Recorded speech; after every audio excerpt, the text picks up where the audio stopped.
Welcome to our Devos. We are talking about anchoring your holiness to Jesus.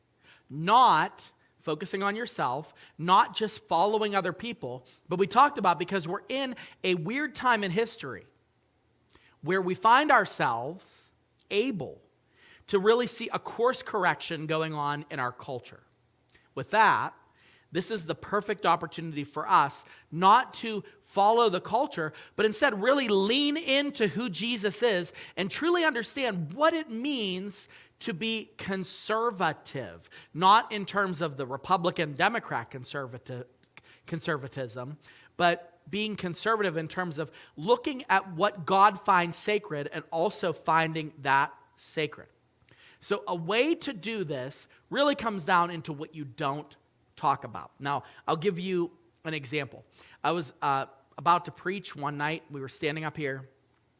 It was a Saturday night, and somebody came in, and this could be any number of Saturdays. This was quite a while ago. They came in, they were like, "Oh, Pastor, I don't know.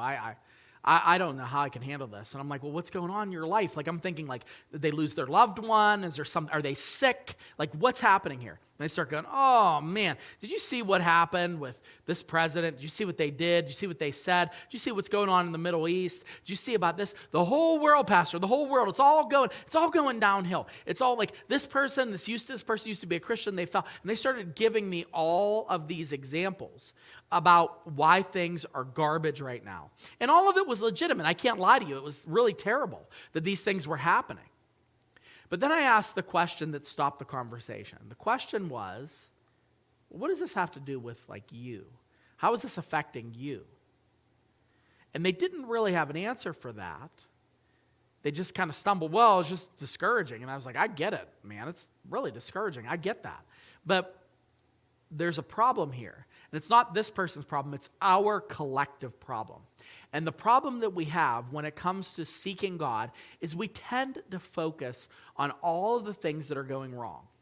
We look at stuff in culture, we look at stuff even in our own families, and that becomes how we measure what is going on in our own personal life.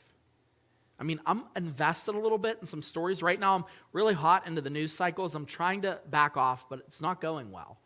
And I want to know what's going to happen with Blake Lively. Like, she's in a lot of trouble because she's got some bad behavior. But to tell you the truth, I don't think what happens with Blake Lively is ultimately going to impact my relationship to Jesus. And it's certainly not going to impact my life with my family and with the church. So, with that said, here's a general rule of thumb. Look at Jesus more than looking at others. Look at Jesus more than looking at others.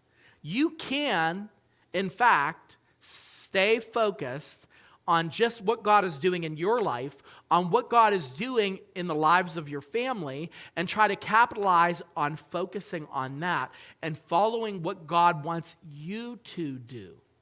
What does this have to do with me? What does this have to do with what God wants me to do? If the answer is foggy, or if the answer is nothing, my suggestion would be that you quit focusing on that person sooner rather than later. In Hebrews chapter 12, verse 2, it says, "We're looking to Jesus, the founder and the perfecter of our faith." I like this idea of actively looking. Because what we're seeing here in this verse is that Jesus is the one that has any control over it.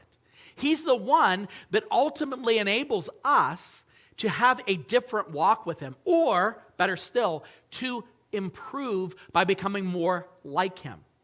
He's the one that's in charge of how we inevitably end up. So my focus ought not to be on how bad everything else is. My focus ought to be on how good he is. When we focus on how good and perfect he is, how holy he is, then we become holy.